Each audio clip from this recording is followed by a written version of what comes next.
Bonjour, Dongo, le conseiller, l'agripreneur et le promoteur agricole. Ici, tenez-vous bien, on parle uniquement de l'agripreneuriat, on fait la promotion agricole. Ici, on parle des techniques de culture qu'il nous faut connaître bien évidemment pour mieux réussir nos différentes cultures.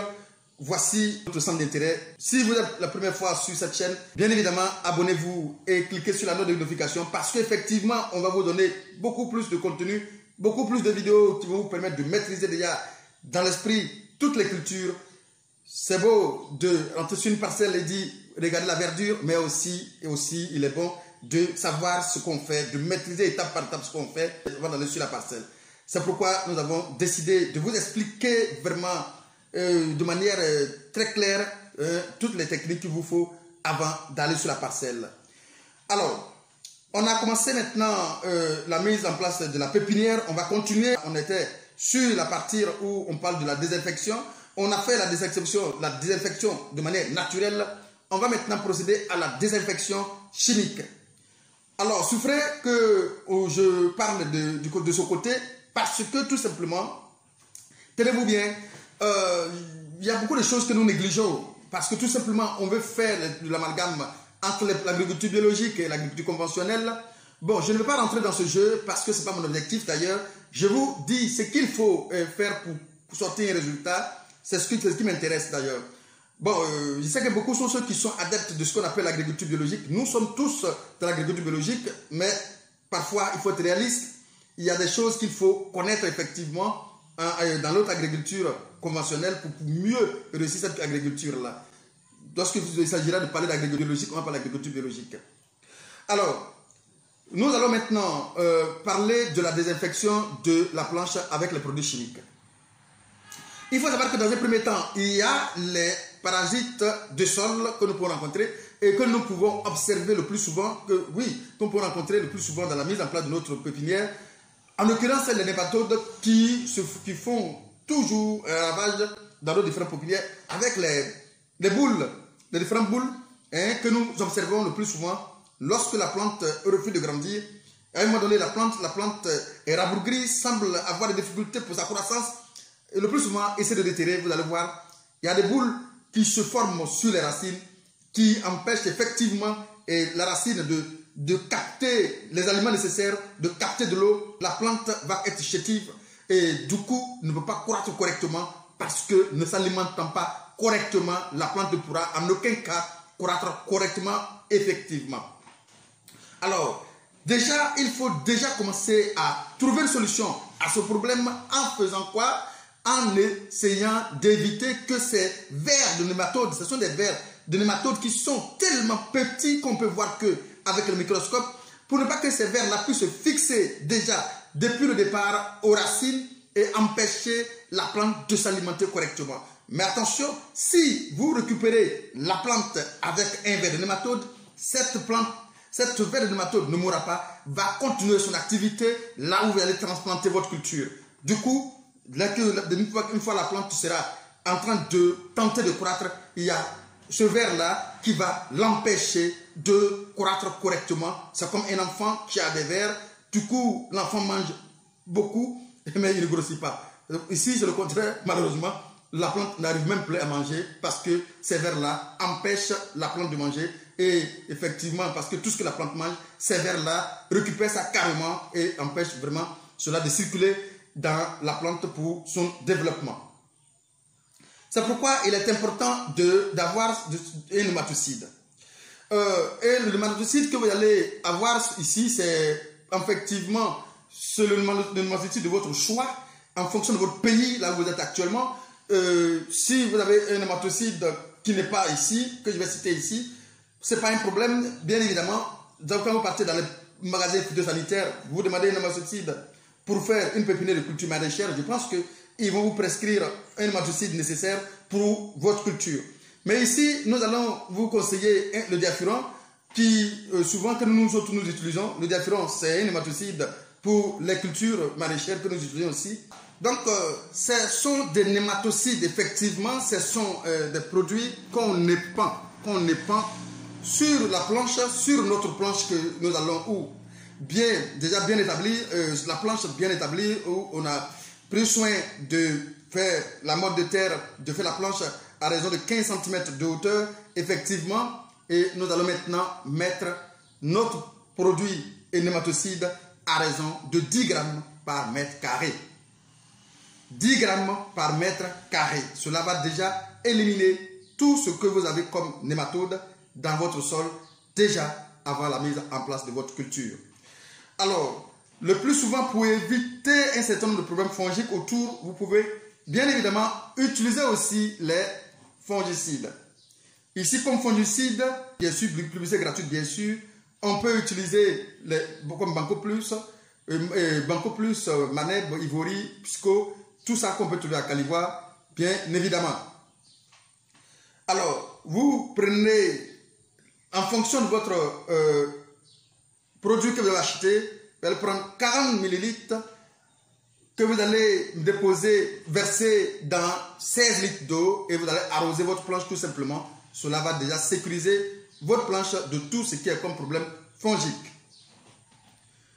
Le plus souvent, on a aussi quelques insectes qui nous empêchent effectivement, et qui lorsque nous venons déposer notre semis, le graine, effectivement, ces insectes-là viennent récupérer et enlèvent la menthe qui va permettre effectivement à la plante de germer. Ils vont enlever cette menthe-là. Le plus souvent, ils viennent carrément, ils vont déchiqueter la graine carrément. Et voilà, on met notre culture et ça ne germe pas. On fouille, ils ont tout vidé, ils ont tout ravagé. Pour ce faire, il faut aussi trouver un moyen pour les éviter, pour les empêcher. On peut utiliser les insecticides. Ici, je peux vous citer Cypercal, Lambda, D6, Viper, qu'on peut aussi trouver à Calivoire. Pourquoi Calivoire? Parce que moi, personnellement, je vous conseille, je dis toujours publicité gratuite, mais il y a tellement de produits qui sortent aujourd'hui, voilà, qu'on doit faire attention. Allez-y dans les maisons vraiment homologuées, dans les maisons vraiment, je dirais plutôt, qui sont reconnus. Allez-y, cherchez vos produits là, légèrement chers, mais ça regorge effectivement, ça contient la matière active normale qu'il faut à l'intérieur de ces produits là. Contrairement à plusieurs magasins, plusieurs promoteurs aussi, qui vous vendent le même produit avec à vil prix, à un prix vraiment pas possible, vraiment bon à prendre, mais malheureusement, il n'y a rien à l'intérieur de ce produit. C'est de l'eau mélangée avec juste une petite portion, une petite quantité, alors qu'il vous vend. Attention à ne pas vous faire gruger en payant n'importe quoi pour mettre sur votre culture et malheureusement ne fait aucun effet sur la culture. Là encore, vous pouvez mélanger 40 ml de ce produit, quel que soit le produit que vous achetez, avec à 16 litres d'eau et dans une arrose de 16 litres que vous prenez pour arroser votre planche tout simplement. Et une fois fini effectivement de faire cela, vous allez prendre soit une bâche noire, effectivement, que vous allez fermer sur votre planche et vous allez laisser 21 jours avant, bien évidemment, de mettre en place votre culture, votre semis. Après les 21 jours, lorsque vous venez, vous allez effectivement enlever votre bâche, vous allez légèrement faire petit, léger labour et vous allez remuer légèrement tout simplement votre planche et vous allez faire des sillons. Les sillons, vous allez faire des sillons qui sont distancés de 10 cm entre les lignes tout simplement, 10 cm entre les lignes, voire même en fonction de l'objectif. Si vous voulez une croissance très rapide, vous pouvez aller à 20, entre 15 à 20 cm entre les lignes pour laisser une belle aération et une belle alimentation de votre culture. Alors, vous allez voir que ça va croître très vite et votre grain et votre plantule seront tellement robustes, jolies à regarder, d'où la croissance en sur le terrain sera aussi, bien évidemment, rapide aussi également. Bien. Avant de faire tout cela, on va parler de la fertilisation de la planche. Là encore, la fertilisation de la planche va se faire à deux niveaux. Ici, on peut fertiliser notre planche soit avec de la matière organique bien décomposée tout simplement. Bien décomposée tout simplement. En l'occurrence, si nous avons la fiente de poulet, la bouche de vache, les fientes de chauve-souris, nous avons effectivement, je dirais, les déchets de cabri, mouton, tout ce que vous voulez, vous pouvez prendre cela et vous prenez, vous allez déposer au minimum 2 kilos par mètre carré sur la planche que vous allez faire un très bon labour, bien labouré, bien remuer tout simplement cette partie et vous allez laisser les 21 jours juste le temps à la plante, à la terre de s'incorporer avec tout à la chose, à cette matière-là et déjà dégager les éléments nécessaires pour la culture à venir. Donc avec ça, déjà, vous pouvez faire votre culture avec ça. Déjà, vous pouvez commencer avec la pépinière. On peut le faire, ça marche. Maintenant, si on veut aussi effectivement utiliser des engrais minéraux, on peut utiliser bien évidemment des engrais comme le NPK. Un engrais chimique, bien sûr. On peut utiliser le NPK pour la planche tout simplement. En ce moment-là, il faut utiliser soit le NPK 10, 18, 18, 10 et 12, 22, 22, le 15, 15, 15, peu importe, ça marche. Ça marche parce que ici, à la pépinière, si tout est équilibré, ça ne pose aucun problème. Par la suite, on va voir qu'on peut essayer de varier un peu les compositions pour des besoins bien définis. Donc ici déjà, avec l'engrais qui se trouve à votre disponibilité, qui est à votre possession, vous pouvez l'utiliser pour votre culture en toute tranquillité. J'ai nommé 10, 18, 18, 12, 22, 22, 15, 15, 15, 14, 14. Si vous voulez, ce que vous avez, vous pouvez prendre pour faire votre pépinière tranquillement. Il n'y a aucun problème à ce niveau.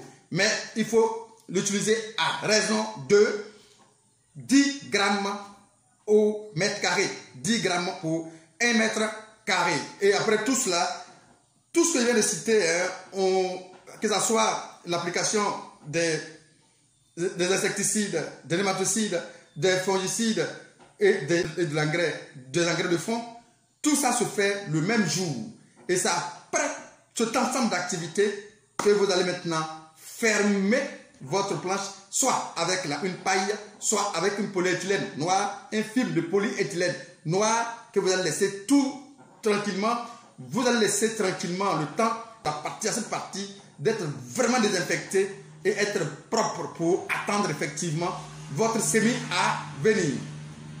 Après les 21 jours, je vous ai dit, il faut bien évidemment enlever votre plastique ou bien vos herbes que vous avez déposées dessus. Vous allez faire léger, vous allez remuer légèrement de manière superficielle et vous faites vos sillons à raison de 10 cm entre les sillons ou encore 20 cm entre les sillons, 15 cm entre les sillons en fonction de ce que vous cherchez comme résultat.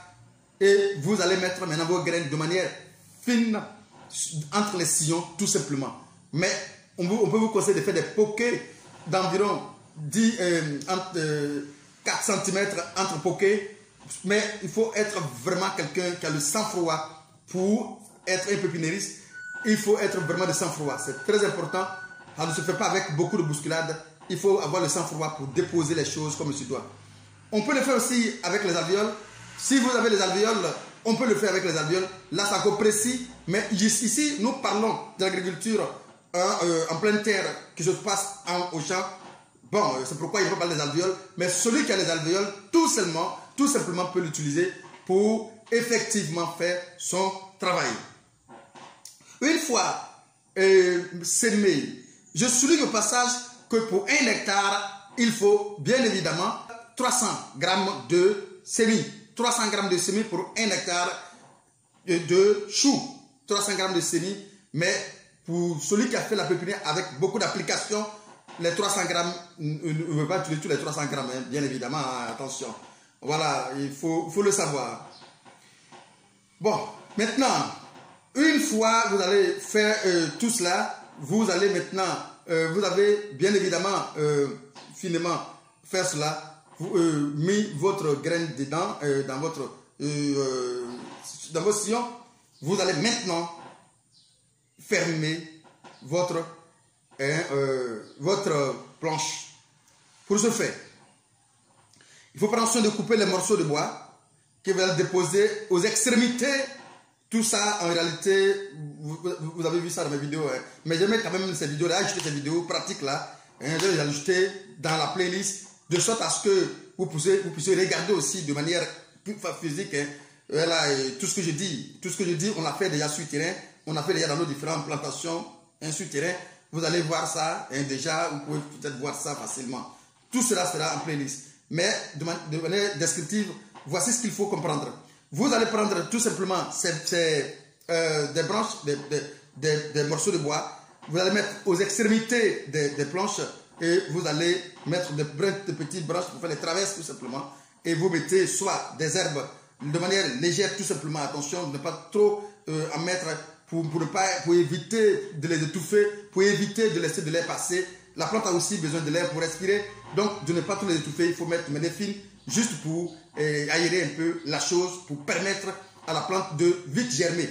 Donc, une fois fini de faire ça, vous fermez carrément et vous partez à la maison. Moi, personnellement, lorsque je fais ma pépinière, je ne ferme pas. C'est pourquoi je n'ai pas mentionné, je ne ferme pas avec de la terre. Une fois que j'ai désinfecté correctement ma planche, je ne ferme pas avec de la fine terre ou bien du fin sable. Je ne le fais pas. Moi, je ne le fais pas parce que ça me réussit, hein, attention. Maintenant, une fois que j'ai fini, vous pouvez mettre juste un peu de sable après avoir fini de mettre votre grain, juste un peu de sable pour fermer ou de la cendre. Si vous prenez de la cendre, c'est encore plus efficace. La cendre va déjà neutraliser tout ce qui est insectes aussi également. Donc, vous pouvez mettre de la cendre dessus pour cacher, bien évidemment, votre graine. Maintenant, après avoir fini de faire ça, vous allez voir que moi, personnellement, lorsque je suis fait ça le matin. En général, jusqu'à on va dire le soir, tout a déjà pété. Hein, tout a déjà commencé à péter. Je ne ferme pas, mais je ne vous le dis pas de ne pas fermer, mais moi je ne le fais pas.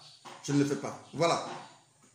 Voilà, une fois effectué, voilà, on va maintenant attendre patiemment que notre truc votre graine va pouvoir pousser. Et une fois poussé, voilà, on attend patiemment que les 21 jours arrivent. Mais on ne va pas attendre tout simplement là, comme ça, en train de regarder. Il y a des opérations à effectuer effectivement en attendant que les 25 jours arrivent. C'est l'ensemble de tout cela qui va nous permettre effectivement d'avoir les 30 tonnes. Il faut les respecter. Attention à ne pas négliger. Je vous ai dit, c'est l'ensemble de tout ça qui donne le résultat. Alors, on va s'arrêter là pour continuer la suite de la formation dans la vidéo prochaine. Restez côté pour la suite de la formation où on va parler de l'entretien de la pépinière.